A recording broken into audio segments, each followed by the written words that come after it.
everyone. Welcome. Good morning. This is Joyce Citizen, and I'm so excited today. I have Dr. Rabin with me, and we're going to be having a fantastic conversation. I can tell you it's going to be interesting. So sit back and listen. David, welcome. Thanks so much for having me, Joyce. It's a pleasure to be here. My pleasure having you. So I think my first question for you, of course, besides introducing yourself and telling our viewers a little bit about you, is going to be, of course, what got you to create the Apollo technology. So first, tell us a little bit about yourself and introduce yourself to the audience. So I'm Dr. David Rabin. I'm a psychiatrist and a neuroscientist. I practice clinical psychiatry focused on treatment-resistant mental illness. So these are conditions like post-traumatic stress disorder, depression, anxiety disorders, and then crossing over into chronic pain and other disorders that are worsened by stress, a lot of GI disorders and things of that nature, insomnia, et cetera, that don't typically respond to what is recommended in Western medicine.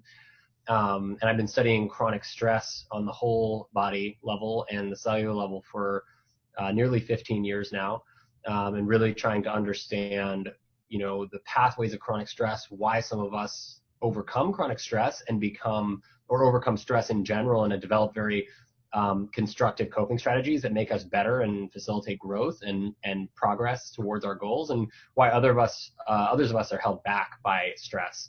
And so that was work that I started at Albany Medical College in way back now, trying to remember, I guess it was 2006, 2007. And then that progressed through that time when I was doing my medical training to when I started working in the field of psychiatry, specifically at Western Psychiatric Institute and Clinic at the University of Pittsburgh Medical Center, starting in 2014.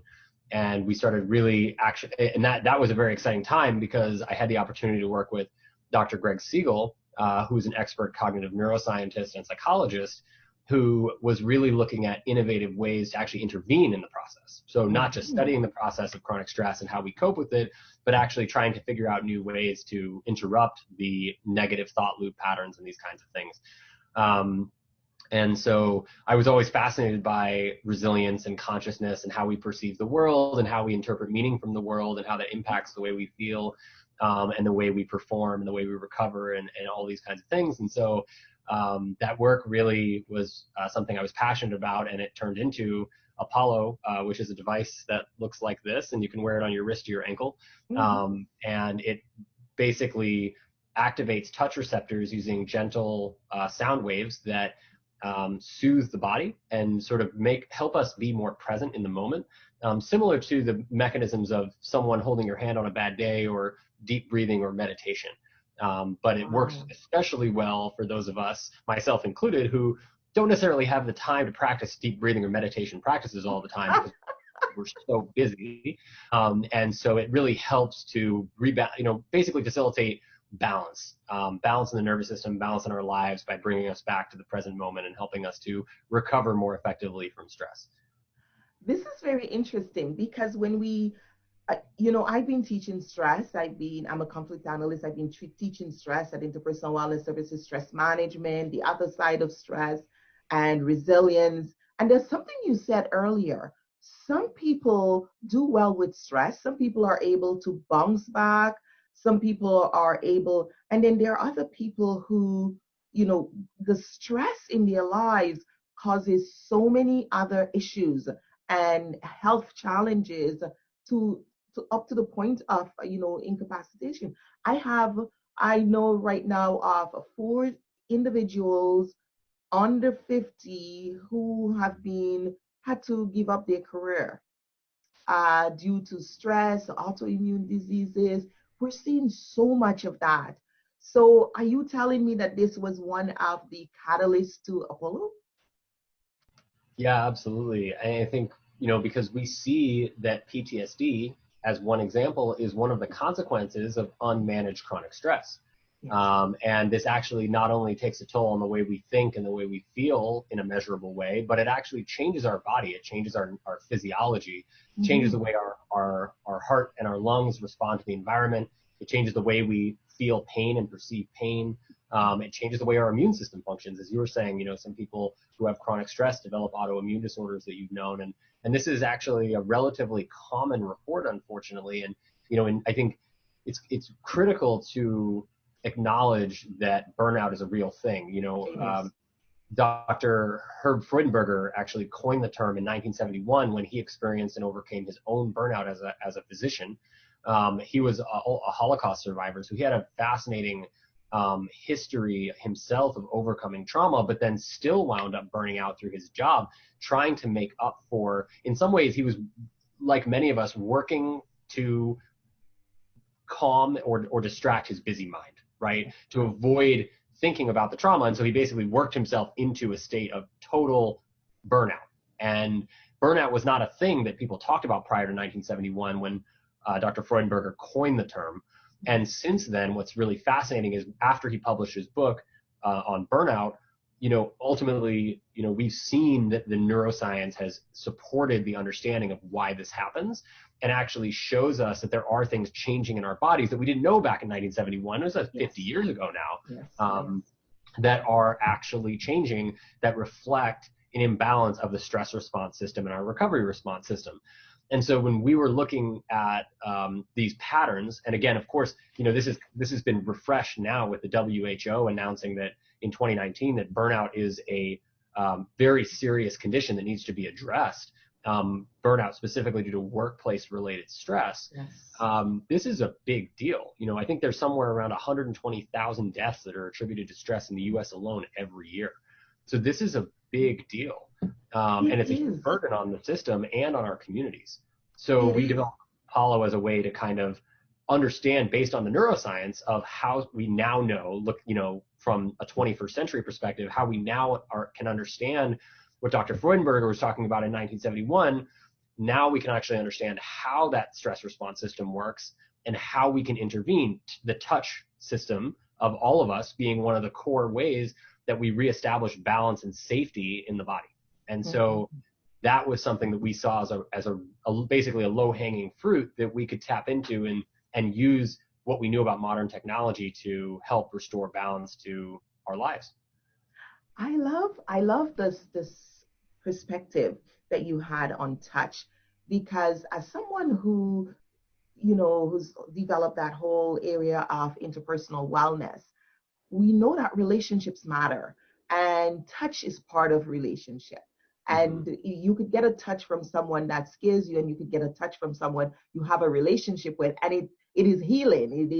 It can transform your situation. It could change your mood. So tell us a little bit. Tell us more about the Apollo technology, the inspiration behind it, and some of the effects and studies. Like, what are you seeing happening? I'm really excited about learning about it, and I think that would really help us get an insight. Sure. Yeah. I mean, so I guess it started in 2014 at the University of Pittsburgh. We were looking at, Dr. Siegel and I were looking at how to interrupt negative intrusive thought loops in the brain. So we call this rumination or brooding. And these thought loops we call negative intrusive thoughts, they actually happen to everyone, but to some of us they happen more often than others. And Greg, right before I started working with him, had identified through live brain imaging that people who were severely depressed, who had more negative thought loops, were more likely to be treatment resistant than people who did not have as many negative thought loops. So what I started to look at was, why do people have these negative thought loops? Well, the more people who have higher stress response system activity, then the more negative thought loops they tend to have. And then the more negative thinking you have, the more stress response system activity you have. And so it creates this feedback loop where, and the best example of this is when we're really overwhelmed and we have a lot going on in our lives and we can't sleep, we start to think about, why can't I sleep? Why is everybody else able to sleep and I can't sleep? Which isn't really the case. But I counting sheep. right. And then we start to do all these things where we're questioning our own ability to sleep, which then causes anxiety about a deficiency that we perceive to have about sleep. And then this creates this positive feedback loop where every time we have a thought like that, which is considered a negative intrusive thought, it boosts anxiety, and then the anxiety prevents us from sleeping because we can't our bodies are hardwired effectively for millions of years to, not just humans, but going back all the way into ancient primates and possibly even older animals. We are hardwired to not allow ourselves to sleep if we perceive danger of any kind in the environment, right? And so anxiety, in a lot of ways, is a signal that there is some form of danger in the environment that we need to respond to. So the trick, and going back to what you were saying earlier and sort of where Apollo came from, was starting to understand these pathways and the hardwired pathways that have existed for millions of years that override this part of our brains, which we call a reptilian part of the brain, or the amygdala, which is the fear center, and starting to induce some sort of cognitive control. So basically, when your fear center starts blinking, I can't sleep, there's something wrong with me, providing another stimulus that says, actually, you're safe, you don't need to worry about this right now. If you allow yourself to sleep, then you will probably sleep. And one of the ways to do that is by massage, deep breathing, yoga, meditation, but we don't all have time for that. Or having that bedtime. Right. Have access to it. Right. Or just time to wind down before bed, right? Like thinking about what a lot of us do because we're so overwhelmed with work and so busy and our lives are so full of responsibilities.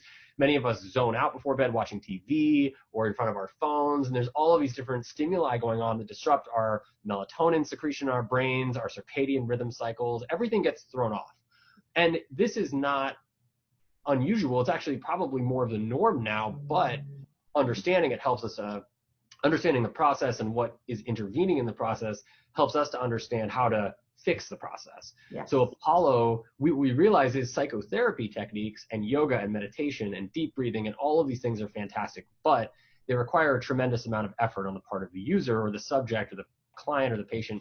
And so what if we could give people something that they could take out of the office that could help calm the body in a soothing way through the touch receptor system that didn't distract the person and didn't, make the person feel like they had to depend on something outside of themselves, but it was like a tool that they could help boost safety in the body in a gentle way, kind of like having a cat purring on your body or holding a pet or holding a loved one or taking a deep breath, but you don't really have to do anything.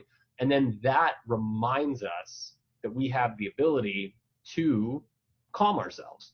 And so we started exploring this really with a focus on veterans and people with treatment-resistant PTSD, because they are the people who have the worst responses in this department: sleep, anxiety, never feeling safe. Yeah. And so we said, if we can intervene with these people, then perhaps this could help lots of other people. So we started working with those folks at the University of Pittsburgh. And ultimately, we started a trial that is still ongoing and it's going very well. And the subjects are saying it's life-changing for them because they're able to feel calm during the day. They feel more energized during the day. They are able to sleep at night and actually feel safe.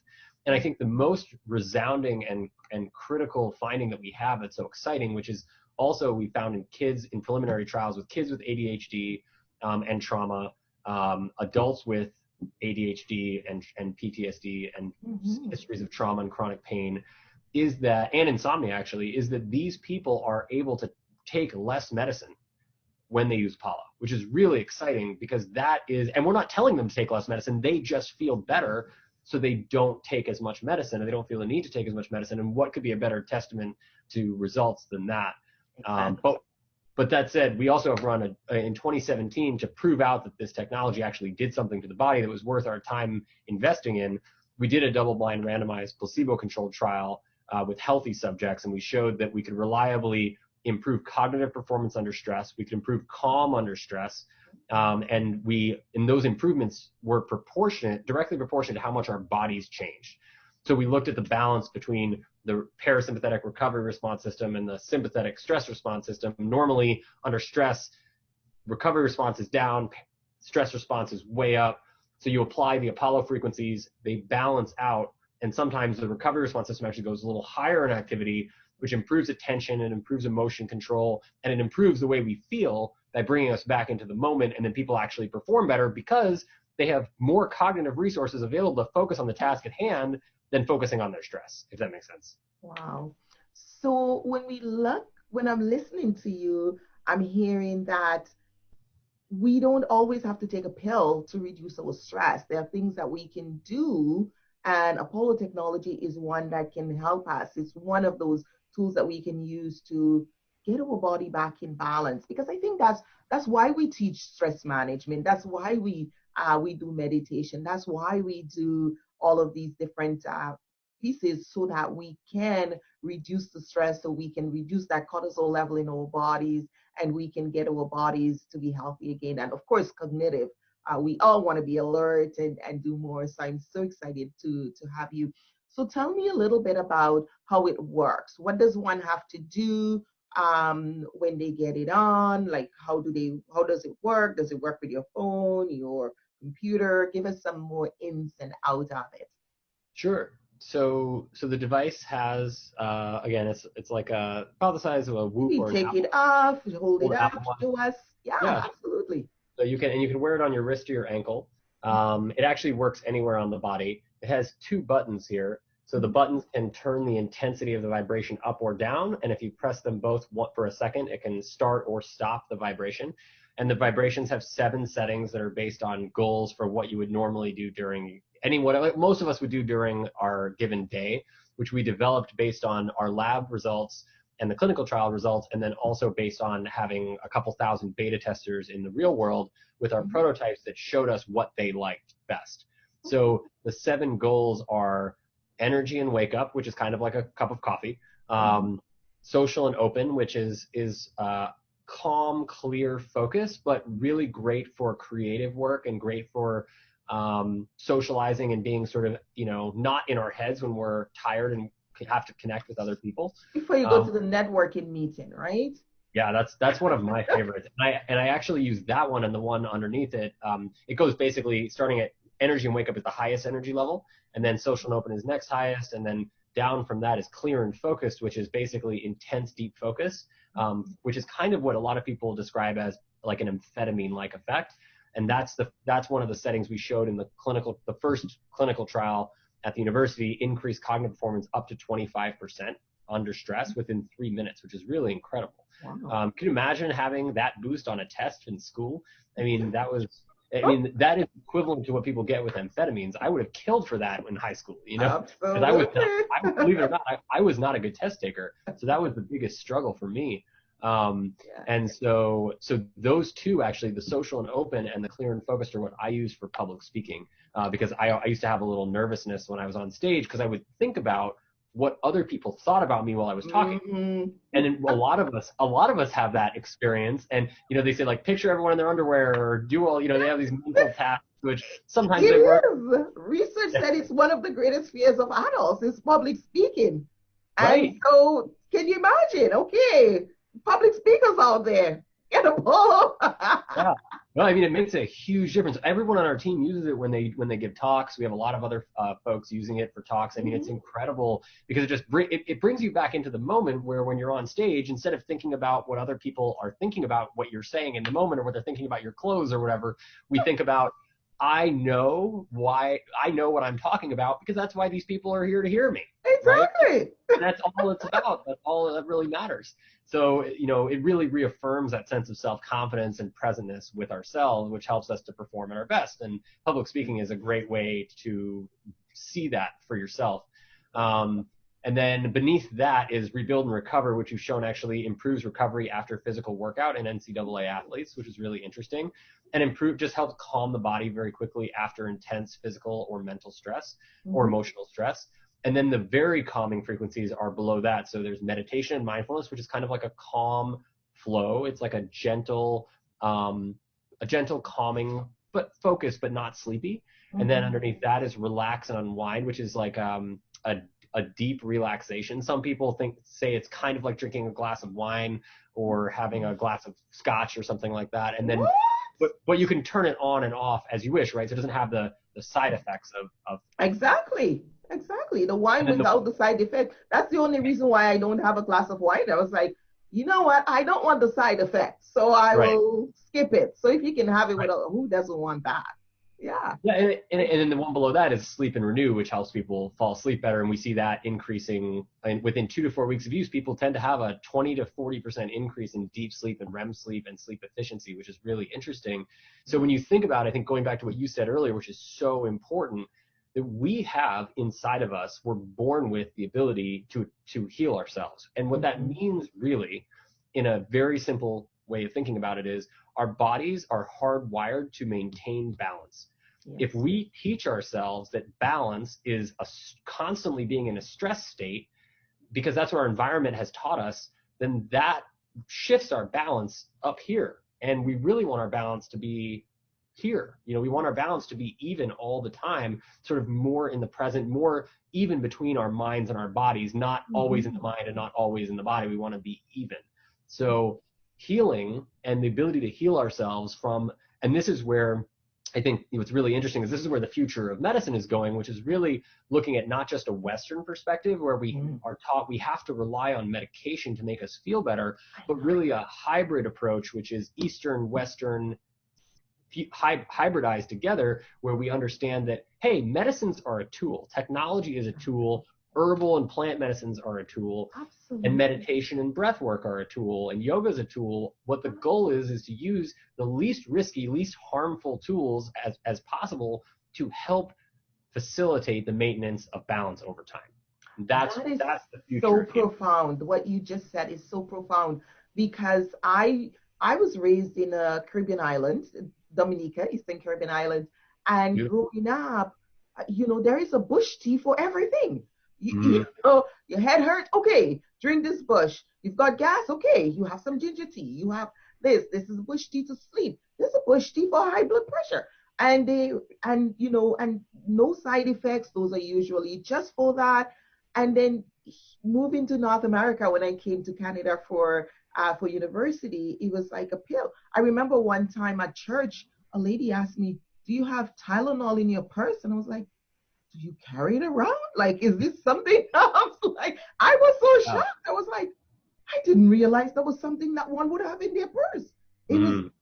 I was flabbergasted, but it seems to, people are so ingrained with the, you know, the pill, or, and we were told, if I had a migraine when I was growing up, did you drink enough water? My parents, did you drink enough water? Did you sleep? Are you up studying and didn't get enough sleep? So we go back to look at, did I get enough sleep? Am I properly hydrated?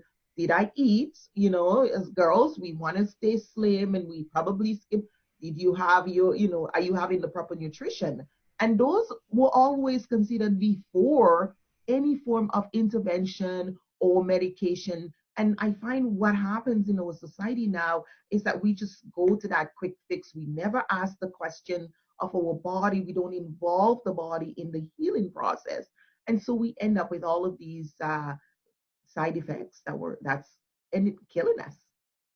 Yeah, without a doubt. And I think that the most dangerous part of it, that I think is the long-term consequences, that we've been taught often, and we teach our children, that you have to seek something outside of the self to heal, right? And so it externalizes control. It says, I need something outside of myself. I need this pill. I need this drink. I need this thing to feel better.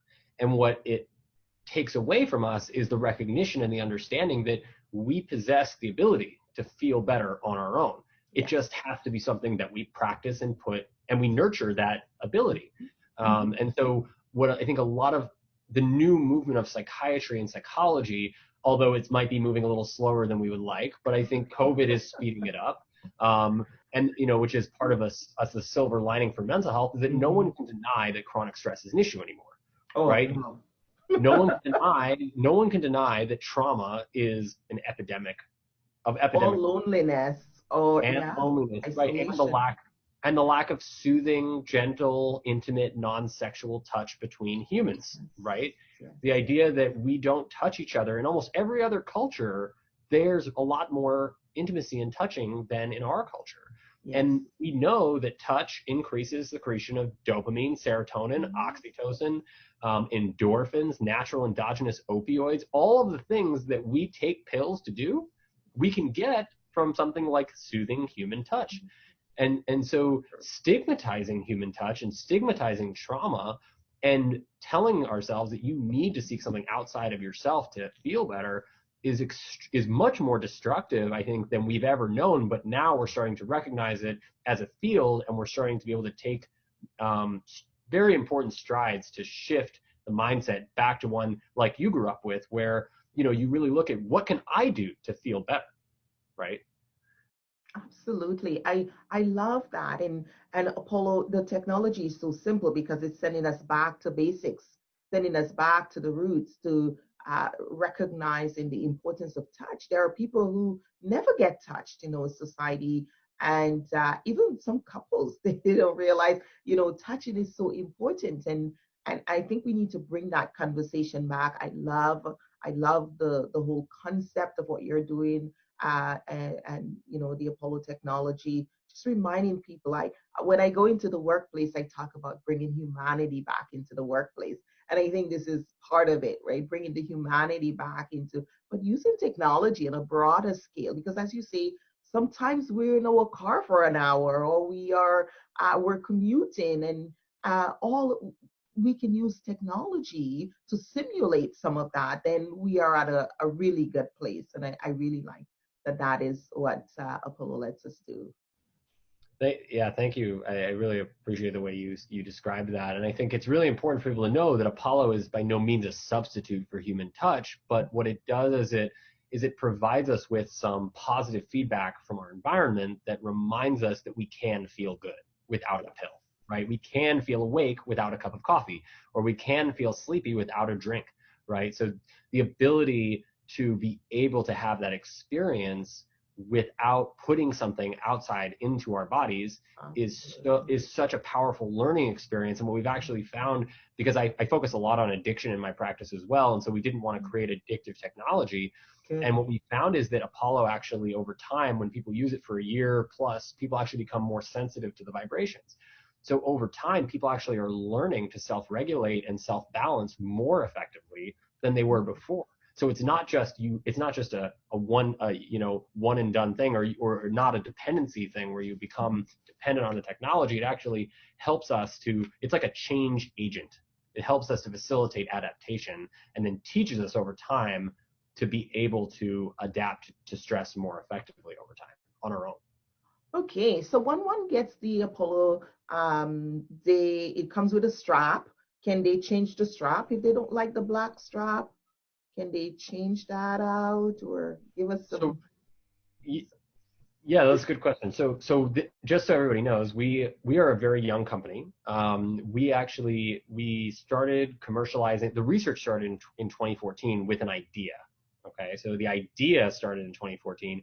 We didn't complete our first clinical trial until I think it was end of 2017, early 2018. So that was when the commercialization of the technology really began. And then we didn't actually release our first product, which is the product that you'll find at apolloneuro.com, and what I showed you here. Mm-hmm. We didn't release this product until January 31st of this year. So, oh, wow. So it's been a very quick process by which we actually, built a team and accelerated the transfer of the technology out of the university, because universities, believe it or not, I don't know if most people know this, but it takes an average of 17 years for a new discovery in the lab to get into the real world. Wow, that's a lot. That's way too long. Like, we don't have that much time right now. No, we don't. And we're dying of stress. Right. And so we said, we see the pattern and we see what people are going through, so we're going to try to accelerate this as quickly as possible. The scientific publications will get published when they get published, but we're going to do everything we can to make this technology available to the public because it's so safe. It's used on children, it's used on elderly folks, it's used on pregnant women. It should just be available. And then the academic science will catch up, but the studies are done, so we know that that's a real effect, which is why we put our time into it. So that being said, to answer your question, at this point, there aren't that many customizable features with Apollo because it's only the first generation product that's available. So in the future, there will be more features that can be customized. So there can be different styles of clip and different kinds of bands that are different colors. So right now there's just three different sizes of black band. There's one for kids, and there's one for the arm, and there's one for the ankle. This little clip here on the top is a metal clip that there's two different designs, but those designs will change. And then there'll be more colors and styles of band. And then there will also be potentially even different colors and styles of pod. And then in the future, we're working on making something smaller and, making it as easy for people to use as possible. And we really appreciate the feedback we get from our users because, it's one thing to make a medical device when you sell something to a patient community, but we really took a leap of faith and said, well, we want to bring this to the public. We don't want people to have to go to doctors to get this. So we put it out to the public, and then the public tells us what they like, what they don't like, and then we take that information and we use that to make a better product. And I think that the main thing that's really exciting that's coming out over the next 6 to 12 months is software updates that customize the experience for the end user. So the idea is that you might sleep, for example, say you wake up at 6 and then you fall asleep at 9 p.m. and then you and you have a certain schedule that you like throughout the day and certain frequency settings you like throughout the day. So in the next 6 months or so, we'll have a schedule that can run automatically for you. So you don't even have to go to the app unless you want to view your data. It will automatically run a schedule for you, and so you don't have to be in your phone all the time. There will also be settings that will start to auto-react to your body. So we can start to detect over time. We've shown this in the lab, but we're working on putting it into the real world. It'll probably be in the 6 to 12 month phase to detect, for example, when you're waking up or about to wake up in the middle of the night, and then turn on automatically to help you fall back asleep. So these are some of the really exciting features that right now there's nothing out there that can do this, but technology is clearly capable of doing it. So we're working with our test subjects, working with the medical community, and we're really trying to bridge the gaps to deliver, the best of neuroscience to the public, where, we feel in some ways academia is just moving too slow. Well, David, this was such an interesting conversation. We could talk more. There's so much more I want to know, and I'm sure our audience, but you're going to be the keynote speaker at the Global Workplace Wellness Summit, and you're going to be talking about, tell the audience one thing, like overall the topic, what they can expect to hear from you at the summit in November. Sure. So, I think that, one of the things that I like to talk about is basically what I didn't learn in medical school or my training. So, which I think has been critical to my practice of medicine and my colleagues. And Dr. Joe Maroon, who I think will be joining us as well, he also talks a lot about these kinds of things, but from a different perspective. And I think what I really focus on is, the autonomic nervous system, the balance between our recovery response and our stress response, what's going on when we're experiencing stress, short-term and long-term stress, and then all the natural ways that we can intervene in that response and how they work. And I think one of them, just to give you an example of something that I think is really important that I never learned, that most of my colleagues never learned, is that there's two really important approaches to stress and trauma. Trauma just being one or multiple intense, negative, meaningful events over time, right? So the two approaches are this. We can't prevent stress. We just can't. There's no way to prevent stress. It's just a fact of life that we might as well accept now. However, what we can do is we can prepare ourselves for stress by understanding that stress is not an opportunity to say, why me, or an opportunity to express judgment about what's happening to us or what's happening in the world, but it is an opportunity to recognize that these challenges and the stressful experiences we're facing in this moment are incredible opportunities for growth. Wow.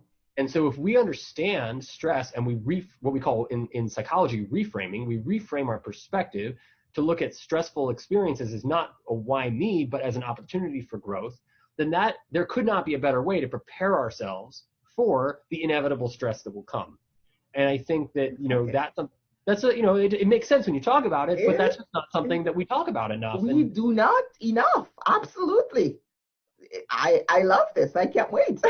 I'm excited. And the other side of it is support afterwards, right? So we have a tendency in our society to express blame and to prioritize blame. Is blame helpful? not really. I mean, does it ever help Makes anyone to feel us better feel to good in the blame moment, someone? but that's it, right? Yeah, I mean, it helps us feel good in the moment because it's like outsourcing responsibility for something going Exactly. wrong, but that doesn't actually solve the problem, right? And instead, it can actually cause more problems. And we see this all the time in people who have experienced trauma where they don't even feel comfortable talking about their trauma because they know they're going to get blamed for it. So Exactly. then the trauma just gets suppressed and buried, and then a lot of these people wind up in the category of people who struggle with stress, as we were talking about earlier. So by understanding when we can intervene and Oh, I think we just lost you there for a bit. Hang on. We can't hear you. All okay. right. Yeah, so I was saying by understanding, what we can do about the stress process, not the stress itself, but how we approach it, how we look at the role of stress in our lives and how we can grow from it, and then what we can do after, which is provide support to each other to help facilitate the healing process without expressing blame, then those two single things can actually shift the way that we recover and overcome stress and the way that we effectively access our fullest potential as human beings.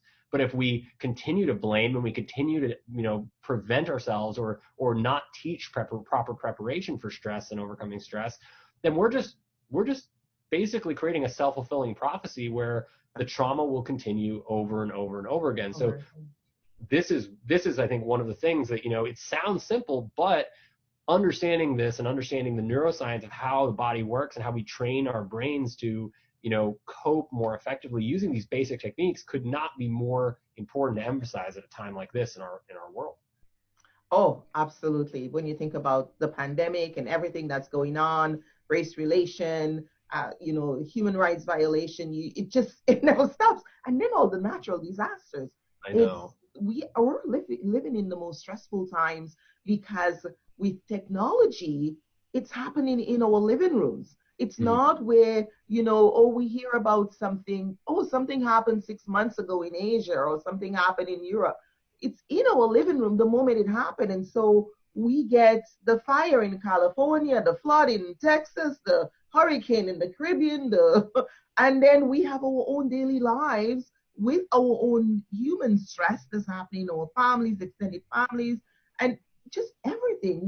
We want to know too much. And I think the amount of knowledge we have, we don't realize that we have the same DNA strand that they had 100 years ago, and we're adding so much stress to it.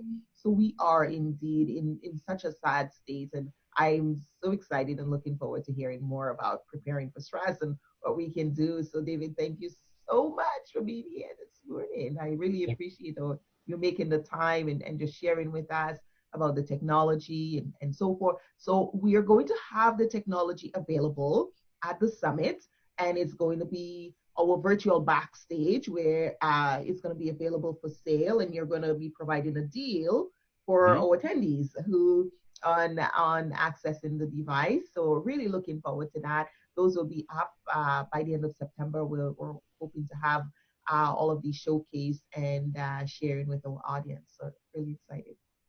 Thank you so much for having me. And if everyone wants to learn more about us, you can check me out on social media at Dave Rabin on Twitter, at Dr. David Rabin on Instagram, and also apolloneuroscience.com and boardofmedicine.org if you want to learn more about my work. And I think the most important take home from all of this is, and I think really from the work that you're doing as well, is, and why we're doing this together, is that there's hope. There is hope for a brighter future and a brighter present if we allow ourselves to bring that hope and let that hope into our lives. And I think this is where the spreading of this knowledge, I thank you so much for having me and allowing me to have this conversation with you and to present at the conference, because I think it's couldn't be more important to have these conversations right now. Absolutely. The time is now. If we don't do it, we're all in a pickle. We may as well try walking out of it. Yeah. David, thank you so much. Have a wonderful rest of your day, and we'll be talking later. Thank you. You Bye. too. Take care. Bye.